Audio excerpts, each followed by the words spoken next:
네, 반갑습니다. 논술 전문가 김법성입니다. 논술 천재 워크북 61강 짧은 글 두 번째 강의 시작하겠습니다. 오늘은 쓸 문제는 카톨릭대 2017년도 모의 논술 문제입니다. 카톨릭대는 매년 이런 형태로 문제가 나왔고요. 오늘 이 문제를 풀어보면서 이렇게 짧은 유형의 문제는 어떤 식으로 풀어야 되는지를 조금 점검하도록 하겠습니다. 일단 이렇게 지금 가나 두 개 제시문에 200자에서 250자면 그냥 각각의 제시문에 대한 글을 쓰는 데 있어서 글자 분량이 거의 그냥 100자 안에서 각각의 제시문을 다 정리를 해야 돼요. 그러려면 정말 압축적이고 간단 명료하게 써야 된다 라는 생각을 반드시 하셔야 되겠습니다. 지금 1번 문제는 이렇고 2번 문제는 다의 화자가 드러내고 있는 문제점을 밝히고 가라마를 활용하여 그에 대한 해결 방안을 기술하라고 했는데, 제가 이제 교재에 편집을 하다 보니까 가가 들어있고 나, 다, 라까지는 넣어놨는데 마 제시문을 빼먹었어요, 교재 안에. 그래서 이번 문제는 학교에서 발표한 자료, PDF 자료를 가지고 설명을 좀 드리도록 하겠습니다. 인터넷 검색하시면요, 요 강의 들을 때 인터넷 검색하시면요, 이렇게 검색하시면 나옵니다. 컴퓨터가 좀 느리네요. 여기 나와 있는 카톨릭대 2017년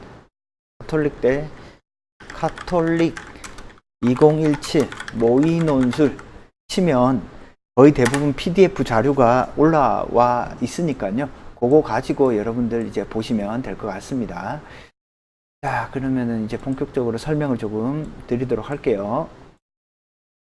자, 오늘 풀어야 될 문제는 2017년도 카톨릭대 모의 논술 문제고 작년에 봤던 문제죠, 그죠? 자, 아까도 봤듯이 이제 차근차근 한번 풀어보도록 하겠습니다. 논제부터 보도록 하죠. 가의 관점에 근거하여 나에 나타난 현상을 비판적으로 분석하시오. 가의 관점에 근거해서 나에 나타난 현상을 비판적으로 검토하라. 자, 그런데 글자 분량이 얼마였죠? 글자 분량이 많지 않았습니다. 글자 분량이 짧았죠. 짧으면 어떻게 하라고요? 간단 명료하게 압축적으로. 자, 그러면 이런 것들은 복잡하게 생각하지 말고 순서대로 쓰세요. 그리고 최대한 핵심적인 단어는 절대 빼먹지 않으면서 글을 쓰는 게 좋겠습니다. 자, 가부터 그러면 한번 읽어보도록 하겠습니다. 공자의 제자 자공이 남쪽으로 초나라를 유람하고 나서 진나라로 돌아오다가 한수의 남쪽을 지나게 되었다. 한 노인의 마침 채소밭을 손질하고 있는 것이 보였다. 그는 땅에 굴을 파서 만든 우물로 들어가 항아리에 물을 퍼 가지고 나와서 밭에 물을 주고 있었다. 야, 이거 우리 전에 한번 읽은 거 기억나요? 이 제시문 정말 자주 나오는 거죠, 그죠? 그러니까 땅에 굴을 파서 우물로 그렇게 들어간 거예요. 생고생을 하는 겁니다. 여기서 자공이 말을 겁니다. 여기에 기계가 있다면 하루에 100일량의 물을 줄 수 있다. 하루에 100일량의 물을 주면 훨씬 더 많이 할 수 있는 거죠, 그죠? 그죠? 힘은 매우 적게 들고 효과는 많다. 효율성이 훨씬 더 높다라는 겁니다. 그죠? 도르래라는 어떤 기계를 활용하면 힘은 적게 들이면서도 효과가 많단 말이에요. 그래서 선생한테 물어봅니다. 선생은 이 기계 쓰겠습니까? 하니까 밭을 관리하던 사람이 머리를 들어 글을 보면서 말했다. 어떻게 하는 거냐? 나무에 구멍을 뚫어 만든 기계인데 가볍다. 그래서 손쉽게 물을 푸는데 빠르기가 물이 끌어 넘치는 것 같다. 그래서 이거를 두레박이라고 한다. 그래서 노인이 고생을 해서 물을 끌어올리는 걸 보고, 야, 두레박이라고 있는데 그거 한번 써보지 않으련? 했더니, 자, 이제 노인이 뭐라고 하죠? 밭을 손질하던 사람은 성난 듯 얼굴빛이 바뀌어 웃으면서 말했다. 내가 우리 선생님께 들은 얘기지만 기계를 가진 자는 반드시 기계를 쓸 일이 있게 되고 기계를 가진 자는 기계를 쓸 일이 있게 된다. 그죠? 기계를 쓰는 사람은 반드시 기계에 관한 마음쓰임이 있게 되고 기계에 관한 마음쓰임이 속에 차 있으면 순백함에 갖추어지지 않게 되고 순백함을 갖추어져 있지 않게 되면 정신과 성격이 불안정하게 된다. 정신과 성격이 불안정하게 된다. 는 이야기를 하네요. 그죠? 왜 이런 일을 할까요? 그죠? 클릭이.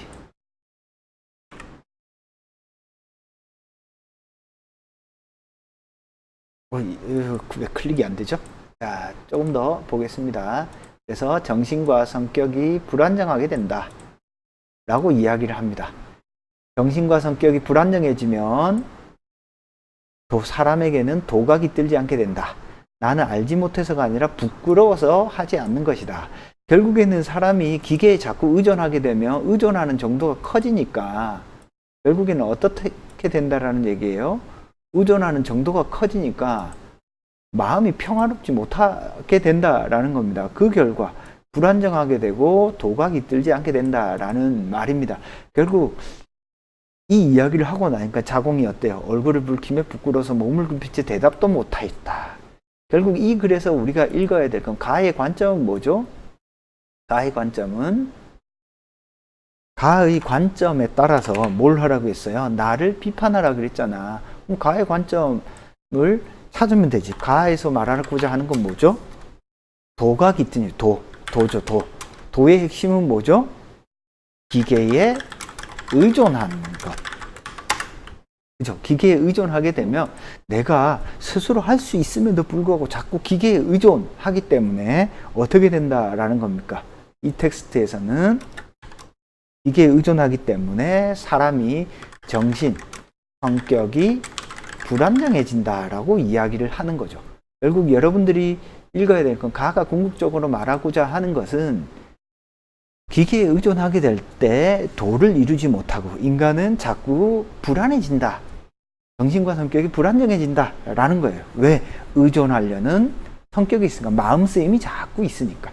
알겠죠? 무슨 말인지. 자, 그러면은 이러한 도에 뭔가 기계에 의존하게 될 때 인간은 도로부터 멀어지게 되는데, 왜냐하면 정신과 성격이 불안정해지기 때문이다. 그러면 나를 한번 보겠습니다. 나에는 어떤 이야기가 나와 있는지 한번 보죠. 스마트폰으로 대표되는 디지털 기술은 끝없는 진화를 통해 인류에게 편리와 행복을 넘어 무한한 자유를 선사했다. 그러면 스마트폰이 말하는 건 뭐죠? 스마트폰이 말하는 건 바로 기계네요. 기계. 오늘날 여러분들 뭐 이 강의를 아마 스마트폰으로도 보는 학생들이 있을 텐데, 어찌됐건 스마트폰이라는 기계가 우리에게 무한한 자유를 주는 것 같습니다. 그죠? 액정 화면 위에 손끝 하나로 모든 것이 작동하는 세상이 바로 눈앞에 있다. 불과 몇 해 전까지만 해도 공상과학 영화에서나 등장했을 법한 신비로운 일들이 일어나고 거스를 수 없는 대세로 자리 잡았다. 그러나 과학기술의 진보가 가져온 육체적 편리함과 부유함으로 인해 게으름과 비만이라는 부작용이 생겨났다. 어때요? 이제 스마트폰만 없으면 이제 불안하지 않아요? 디지털 대세가 될 미래가 마냥 장밋빛일 것 같지는 않다. 중독이라고 불러도 될 이른바 디지털 의존 증세가 심각해지고 있기 때문이다. 그죠? 중독이라고 불렀다 때 디지털 의존 증세. 앞에서 말하는 건 뭐죠? 기계를 가진 사는 마음을 쓰게 되고, 마음을 쓰는 사람들은 어때? 불안해지는 거죠. 바로 앞에서 말하는 게 이런 디지털 의존 증세입니다. 이는 휴대전화나 mp3, pmp 등을 한시도 손에 놓지 못하는 10대들의 문제가 아니다. 이제는 모든 사람들이 스마트폰이 없으면 방향조차 가늠하지 못하는 삶의 길치가 되었다. 뭐죠? 도가 깃들지 않게 된 거지. 그죠? 방향조차 가늠하지 못하는. 그래서 요즘에 어때요? 내비 없으면 아예 운전을 못하는 사람들 엄청 많죠.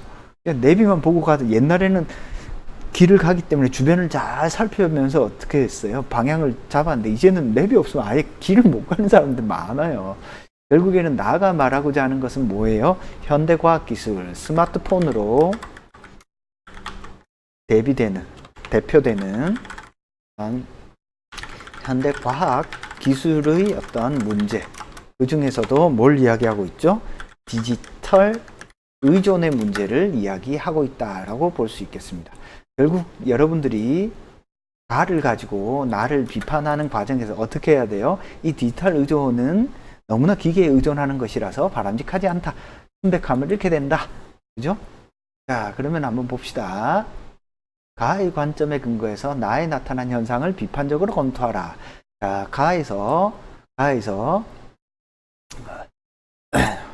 하자는 이 노인은 노인은 어때요? 기계에 의존하는 것이 효율적인 것을 알 수 있음에도 불구하고 알고 있음에도 불구하고 기계에 의존하지 않고 주체적으로 자신의 노동을 함으로써 정신과 마음의 안정을 찾고자 한다.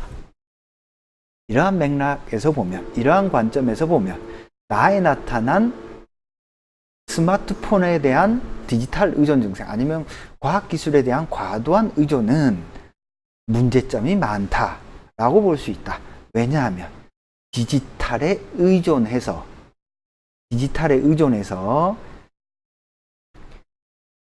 중독으로까지 빠져서 디지털이 없다면 아무것도 하지 못하는 불안한 상태에 놓여 있기 때문이다.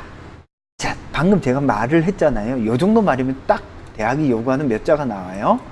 한 200에서 250자가 나옵니다. 알겠죠? 그래서 이런 형태의 문제가 대학이 요구하는 바다라고 보면 되겠습니다. 알겠죠? 무슨 말인지. 그러면 조금 더 보겠습니다. 학교에서는 어떤 식으로 해설을 했는지 학교 측 해설을 한번 볼게요. 자, 뭐 출제 원칙이라든지 뭐 이런 것들이 있는데 요거는 조금 넘어가고요. 1번 문제에 대한 어떤 해설을 한번 봅시다. 자, 학교에서 발표한 겁니다. 제가 말하는 것이 아니라 문항일은 20점이죠. 8등급으로 채점합니다. 자, 거의 모든 대학이 9등급에서 8등급 정도로 채점을 해요. 연세대는 9등급, 그죠? 거의 모든 대학이 등급으로 채점을 합니다. 그래서 내용 80, 형식 80으로 채점을 한답니다. 내용이 F이면 형식도 F로 판정한다. 그죠? 그러니까 가장 중요한 건 뭐예요? 내용입니다. 내용. 그래서 150자 미만인 경우는 내용, 형식 모두 F로 채점한다. 글자 분량을 꼭 지키라는 뜻입니다. 학교마다 다르지만 200에서 250자잖아요. 그러니까 이 분량이 많지 않기 때문에 분량은 반드시 지키라는 얘기입니다. 뭔가 수험생의 어떤 이름이 표기된 경우 무조건 감점한다라는 얘기입니다. 내용과 형식 때 내용 80%. 자, 가와 나 두 제시문에 대해서 정확히 독해하고 있는지를 평가한다. 두 지문의 어떤 상관관계를 올바르게 파악하고 있는지 평가한다. 자, 이게 무슨 뜻이에요? 가 제시문은 어떤 동양 고전을 정확히 이해했는지를 보여주는 거고, 이 동양 고전의 문제와 이 동양 고전에 이 담고 있는 핵심적인 문제의식이 어디에 나타나 있어요? 나의 오늘날 스마트폰을 사용하는 현대인의 어떤 모습 속에 나타나 있잖아요. 그걸 잘 읽고 있는지를 평가한다라고 대학이 이야기를 하는 겁니다. 자, 그 다음에 가나 제시문의 출처를 밝혔어요. 자, 문제 해설 봅시다. 카톨릭 때는 문제 해설을 뭔가 복잡하거나 그렇게 하진 않습니다. 가는 비교적 평이한 글로서 고등학교 교과서에는 나와 있지는 않지만 비교적 많이 알려진 장자의 일화에 관한 글이다. 논술에서 제일 많이 나온 출제 지문이 뭔지 아세요? 장자입니다. 장자. 어마어마하게 많이 나왔고요. 실제로 이 가 제시문은요, 정말 많이 나왔어요. 논술에서. 자공과 노인의 대화를 통해 노장 사상의 핵심이 드러난다. 실제로 이제 노장 사상은 윤사 시간이나 생활과 윤리 시간에 나오죠. 그죠? 즉 인위적인 것을 거부하고 자연스러움을 강조하는 것이 만물의 도를 따르는 것이며 이것이 곧 행복을 보장하는 길임을 얘기한다. 가장 중요한 것은 가를 읽을 때 어떤 두레박이라는 기계라고 하는 것이 인간을 이렇게 중독시키고 노예화시키고 그 주체적인 삶을 살지 못하게 한다라는 것을 여러분들은 정확히 읽으셔야 됩니다. 알겠죠? 자, 그 다음에 뭐 이렇게 채점 방향과 그 다음에 이런 거 보겠습니다. 그래서 따라서 노장 사상의 핵심을 이해하고 두레박이 어떤 역할을 하는지 정확히 이해를 해야 되고, 오늘날 스마트폰이라고 하는 것이 두레박에 해당되는 기계로 정확히 연결된다라는 걸 지적을 하셔야 되고, 따라서 두 제시문은 거의 비슷한 평행관계를 맺고 있어서 이에 따라 답안을 작성할 근거가 마련된다. 그래서 자, 학교가 발표한 어떤 모범 답안을 한번 보겠습니다. 기술은 인간에게 편리함을 줄 수는 있지만 자유와 행복을 보장해 주지는 않는다. 그래서 전체를 묶을 수 있는 어떤 문장을 먼저 썼죠. 그죠? 자, 이렇게 직접적으로 비판하라고 할 때 비판의 결론에 해당되는 기술이라고 하는 것이 편리함을 주지만 자유와 행복을 보장해 주진 않는다. 가에서 노인은 두레박의 사용을 권하는 다공에게 두레박이라는 기계는 일의 능률을 향상시킬 수 있지만 오히려 인간의 마음을 타락시켜 행복한 삶을 방해한다고 지적한다. 나는 노인의 지적이 구체화되는 지금 이 시대의 생생한 현장을 포착한다. 인간에게 편리와 행복을 약속할 것 같았던 디지털 기술이 오히려 인간의 행복을 파괴하는 괴물이 되었음을 적나라하게 보여준다. 자, 이런 형태의 글을 학교가 어때요? 답안이라고 낸 거예요. 자, 이거는 학생이 쓴 답안은 아닙니다. 학교 측 의도를 읽으라는 거예요. 가의 관점에서 나를 비판하라고 할 때 학교는 가를 잘 요약했냐, 나를 잘 요약했냐를 안 묻는다는 거예요. 중요한 건 뭐냐? 가를 통해서 학교가 진짜 묻는 건 과학기술이라는 것이 인간의 행복과 직접적으로 연결되지 않는구나. 만약에 저 같으면 가를 읽으면서 가에서 제일 중요한 건 오히려 과학기술이라고 하는 것이 인간을 어떤 중독의 상태로 빠뜨려서 주체성을 상실하게 하겠구나. 저 같으면 주체성이라는 말을 쓸 거예요. 근데 이 답안에는 뭘 썼어요? 행복이라는 말을 쓰죠. 행복. 인간의 어떤 행복. 이것도 괜찮아요. 자유와 행복. 저 같으면 어떤 주체성을 중요한 어떤 키워드로 썼을 거예요. 중요한 건 뭐예요? 학교가 진짜 이 출제자의 의도를 학생이 정확하게 이해하고 있냐 없냐, 이게 중요한 겁니다. 알겠죠? 무슨 말인지. 그래서 여러분들이 글을 쓸 때는 항상 출제자의 의도를 정확히 읽으려고 노력하는 것이 좋습니다. 학교 측에서는 이렇게 답안들을 쭉 넣어 넣었는데요. 학생 답안도 넣어 놨어요. 학생 답안도 한번 읽어 봅시다. 그래서 실제로 이렇게 학생 답안을 보여주면서 학생 답안이 가지고 있는 어떤 문제점을 지적해 준 게 있어요. 한번 읽어 보겠습니다. 학생 답안이 이게 많이 잘못되지는 않았어요. 근데 학교가 어떻게 했는지 봅시다. 가의 관점은 편리함을 추구하려 기계를 사용하다 보면 조금의 불편함에도 계속 기계를 찾게 될 것이고, 이는 순백함을 갖추는데 방해가 되어 정신과 성격이 불안정해진다는 관점이다. 자, 순백함이 없어져 불필요한 어구, 조금의 불편함에도, 그러니까 불필요한 말은 다 빼라는 겁니다. 첨삭한 거 보면. 그죠? 이 관점에서 관점이다 라는 말 빼라고 그랬죠. 왜 빼요? 바로 뒤에 이 관점에서 라는 말을 썼기 때문에 그렇습니다. 이 관점에서 디지털 의존 현상을 바라보면 인류가 기계에 의존하고 중독되어 자신의 삶조차 주체적으로 헤쳐나갈 수 없게 된다. 고 본다. 이는 곧 순백함을 갖추지 못해 정신과 성격이 불안정해지게 되고 도가 깃들지 않으므로 바람직하지 않다고 바라볼 것이다. 자, 이 학생의 글은 지금 제시문에 들어있는 내용들을 잘 반영해서 쓴 글이에요. 자, 학교가 내린 점수는 B제로를 줬습니다. 자, 제시문상에서 틀린 내용은 하나도 없어요. 그죠? 그 다음에 보세요. 갖추지 못해 정신과 성격이 불안정해지게 되고 도가 깃들지 않으므로 바람직하지 않다고 바라볼 것이다. 문장이 엉켜 있음, 이런 표현을 썼죠. 그래서 체크포인트에서 대학이 어떻게 썼냐면 문장을 정확하게 쓰는 연습이 필요하다. 표현력을 길러야 할 것임. 자, 왜 그럴까요? 이 학생이 쓴 글은요, 틀린 건 없어요. 틀린 건 없는데 뭐가 문제냐면 제시문에 있는 내용들을 거의 그대로 옮겨서 말을 그냥 만들어낸 느낌이 되기 때문에 그래요. 그러니까 이 글을 보고 제시문 가와 나의 관계를 정확하게 읽어내지를 못할 것 같아 라는 판단을 했기 때문에 그렇습니다. 즉 학생이 가에서 과학기술이라고 하는 것이 가에서 어떤 두레박이라는 과학기술이 나에서는 스마트폰으로 나타나고, 이 두 가지가 결국에는 어떤 관계예요? 가에 나타난 동양고전의 관계가 오늘날 현실에 구체적으로 나타나는 어떤 모습으로서 보여지는데, 이 두 제시문 사이의 어떤 관계를 조금 더 적극적으로 보여주셔야 됩니다. 자, 왜 지금 이 글이 B제로냐면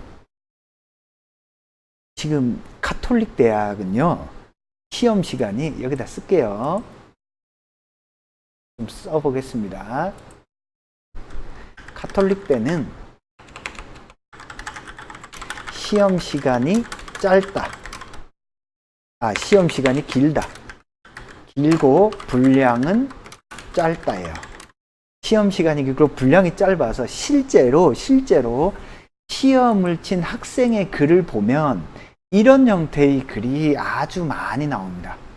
그러니까 틀리진 않은데 방향은 잘 잡혀 있는데 다른 학생과 조금 구별이 안 되는, 그래서 이 가톨릭 때와 같은 이렇게 조금 많이 어렵지 않은 문제는 반드시 변별되는 포인트를 의식적으로 생각하면서 글을 써야 한다. 이게 아주 중요하고요. 그 변별되는 포인트가 어디냐? 제시문 사이의 어떤 범주적 구별이라고 보면 되겠습니다. 그리고 표현에 있어서 표현을 어떤 자기화, 그러니까 내가 이 제시문을 있는 그대로 가져오는 것이 아니라 내가 이 제시문을 나름대로 소화해서 개념화하는 걸 보여주셔야 돼요. 자, 알겠죠? 무슨 말인지. 표현의 자기화를 통한 학생의 어떤 이해력을 보여줘야 된다. 왜 그런가? 시험 시간은 길고 분량은 짧기 때문에 그렇습니다. 다른 대학은 이렇게 써도 괜찮아요. 근데 가톨릭 때는 이렇게 쓰면 조금 밋밋할 수 있어요. 어떤 뜻인지 알겠죠? 왜 그런지는 제가 앞에서도 잠깐 말씀드렸잖아요. 학교 측 답안을 보면 됩니다.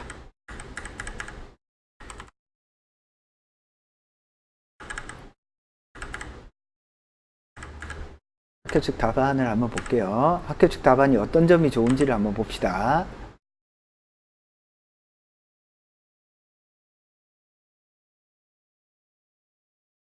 자, 학교 측 답안을 보면 일단은 기술이 인간에게 편리함을 줄 수 있으면 자유와 행복을 보장해 주지는 않는다.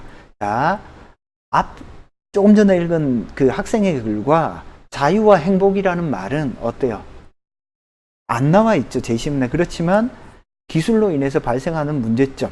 그래서 뒤에 쓴 학생 글도요, 기술로 인해서 인간의 주체성이 상실될 위험성이 있음을 보여준다. 이런 식으로 아예 비판하는 문장을 분명하게 밝혀주는 게 좋아요.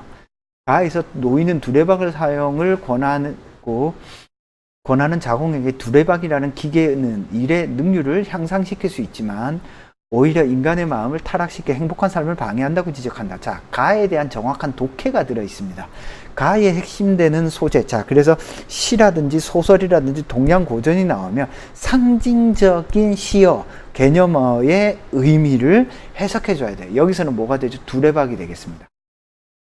나는 노인의 지적이 구체화되는 지금의 이 시대의 현장을 생생히 포착한다. 어때요? 가와 나의 제시문의 관계를 표현한 말이죠. 인간에게 편리와 행복을 약속할 것 같은 디지털 기술이 오히려 인간의 행복을 파괴하는 괴물이 되었음을 보여준다. 그래서 제시문 사이의 관계와 그리고 각각의 제시문이 가지고 있는 어떤 키워드를 정확히 보여줬다라는 점에서 이런 형태의 글이 좀 더 깊이 있는 어떤 글이 될 겁니다. 자, 뒤에서 학생의 글을 봤는데 학생의 그 글이 1번 글만 보고 떨어지지 않아요. 1번 글은 지금 평타는 쳤어요.